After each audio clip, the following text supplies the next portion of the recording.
Life is this. I like this.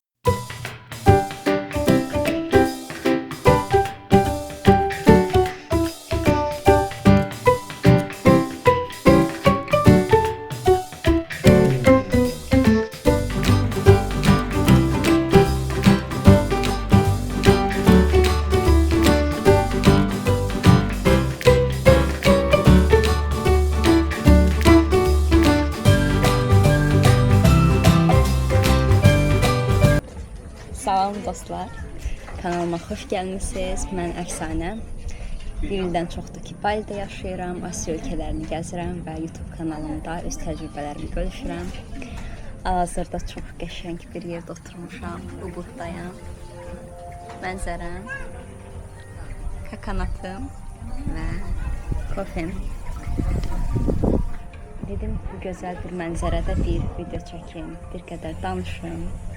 Balidən, ümumiyyətlə, səyahətlərimdən necə oldu ki, Baliyə köçmək qərarı aldım. Bunlardan danışacağım ümumi. Belə söhbət tadında kiçik bir vlog olacaq.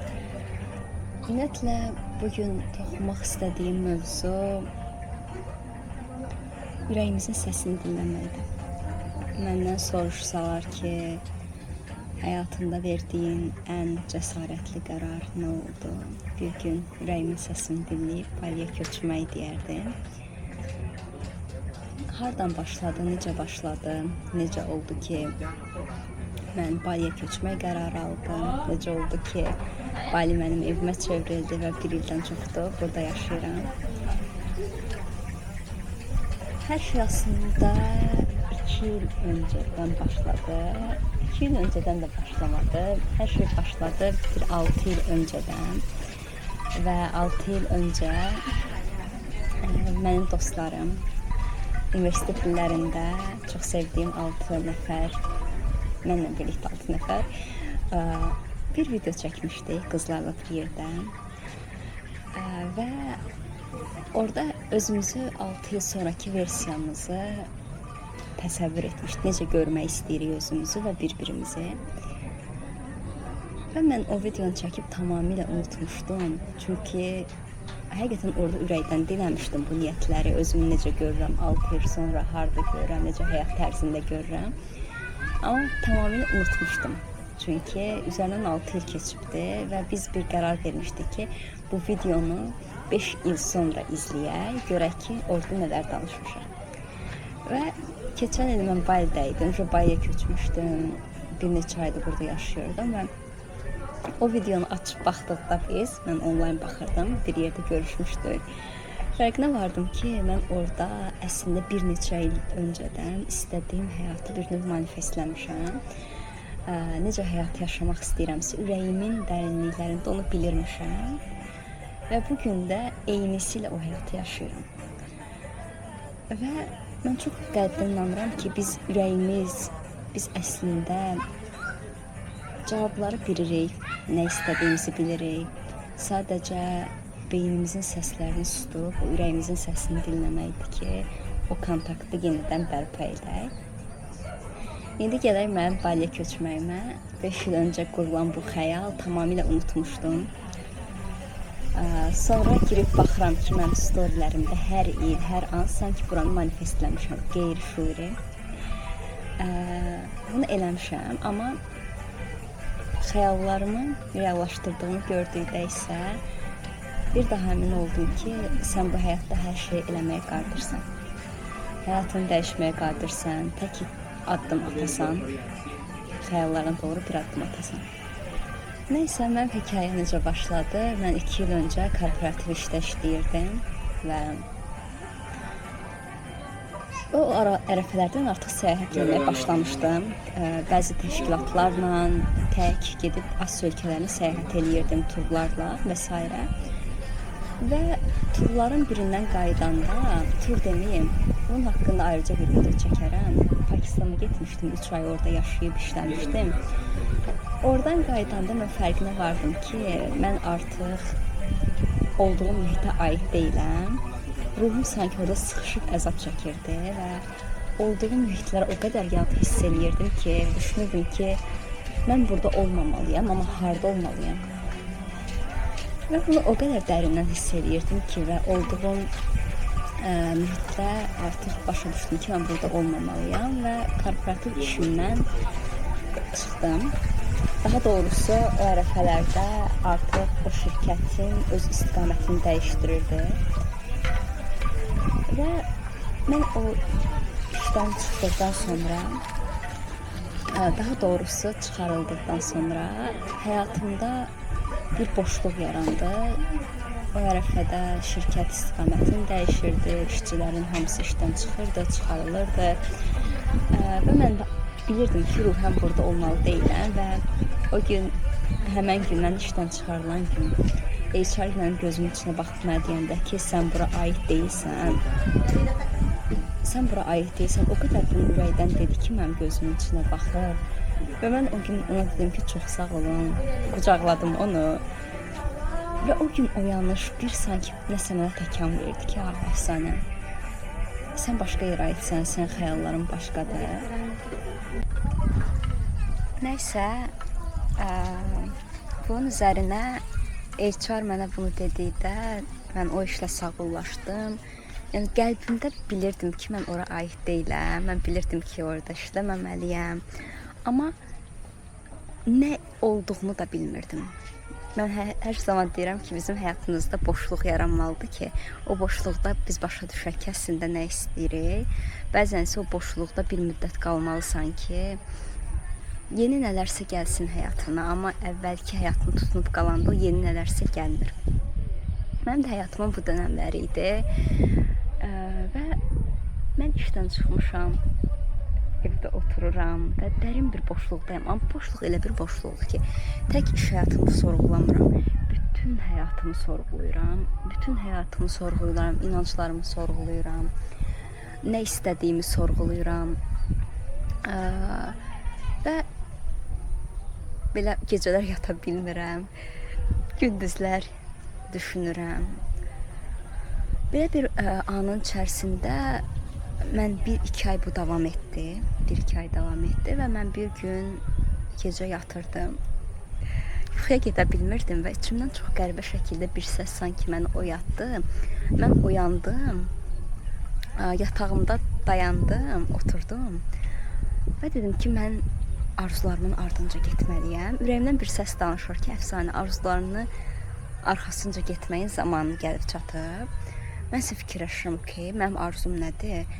Mən Baliyə köçürəm. Okey.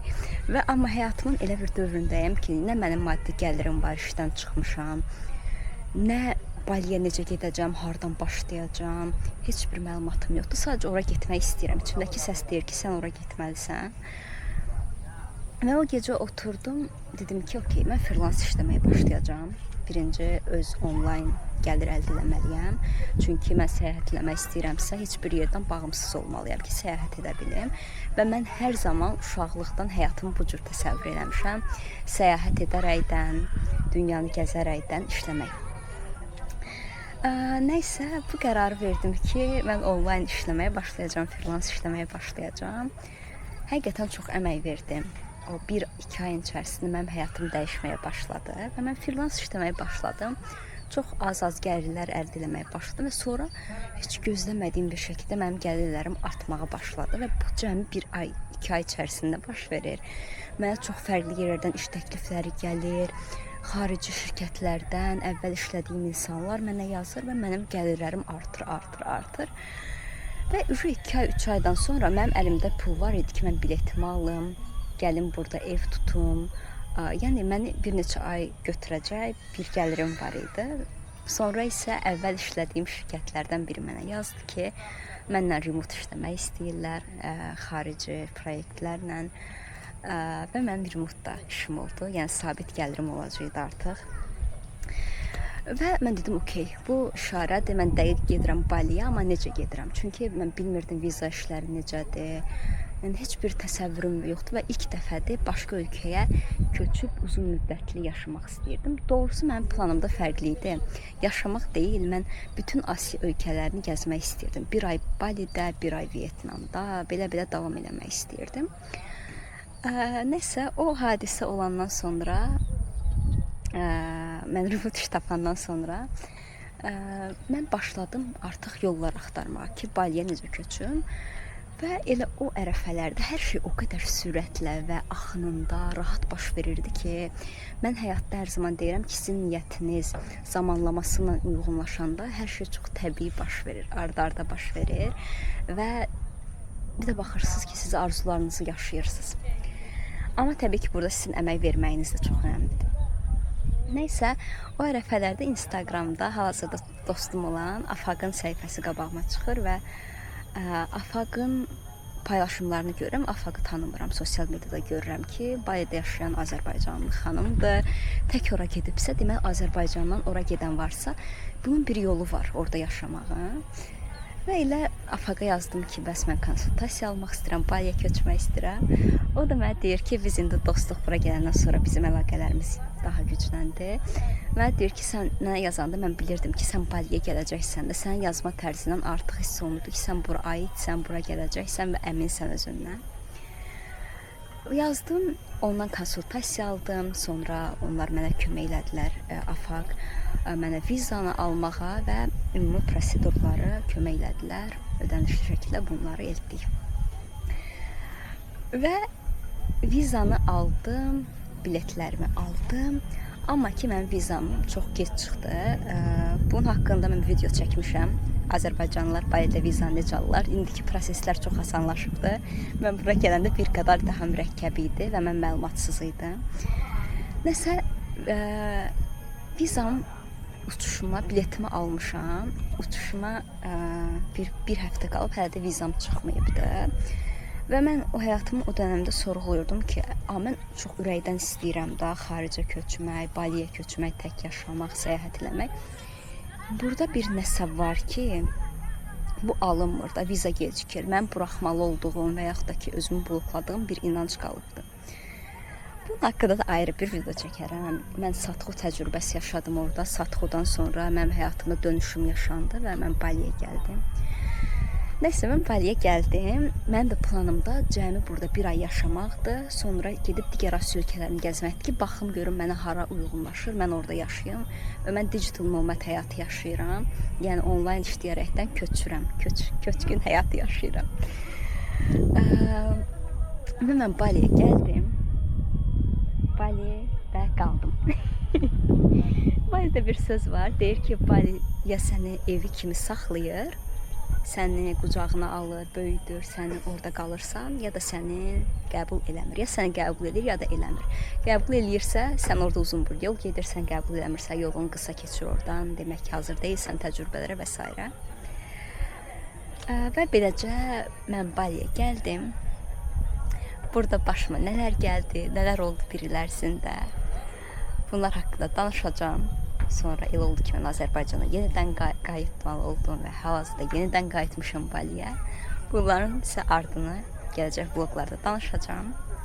Əgər maraqlı oldusa paylaşımlarım, danışdıqlarım, komment yazmağı, abunə olmağı, şərh bildirməyi, paylaşmağı etsəz, mənə çox böyük dəstək olmuş olarsınız. Çünki kanalım yenidir və motivasiyam böyükdür. Çox danışacağım bu vloglarda. Biraz ətrafı göstərim. Hal-hazırda bir təbiətin ortasında bir kafedəyəm. Mənim üçün tam da həyat budur. Nəyə görə Bali desəz, buna görə. Belə dostlar, izlədiyiniz üçün çox sağ olun. Əgər maraqlı oldusa sizə, şərh yazmağı, like etməyi, abunə olmağı və paylaşmağı unutmayaq. Kanalım yenidir. Dəstəklərinizi gözləyirəm. Özünüzə yaxşı baxın. Görüşərik.